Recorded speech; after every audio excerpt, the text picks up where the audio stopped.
કૌભાંડો થયા, નલ સે જલના નામે કૌભાંડો થયા, આપણા બાળકોને શિષ્યવૃત્તિ મળે એના માટે અમે અવાજ ઉઠાવ્યો, આ વિસ્તારમાં રોડ રસ્તા બને એના માટે અવાજ ઉઠાવ્યો, નર્મદાના લોકોને વળતર મળે એના માટે અવાજ ઉઠાવ્યો, કેવડિયામાં જ્યારે ઝૂંપડા તૂટતા હતા એના માટે અવાજ ઉઠાવ્યો. આ વિસ્તારના લોકોનો અવાજ અમે સડકથી લઈને સદન સુધી બોલીએ એટલે આ ભારતીય જનતા પાર્ટીની સરકારને, એમના નેતાઓને ગમતું નથી. સાથીઓ, તમે બધાએ જોયું હશે, અમને પણ જેલોમાં મોકલવામાં આવ્યા. એક વાર નથી, ચૈતરભાઈ વસાવા પર 19 વાર ખોટી એફઆઈઆર કરવામાં આવી છે.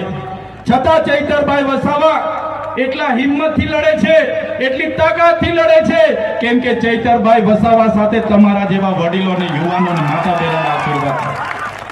હમણાં પણ મને જેલમાં નાખવામાં આવ્યો.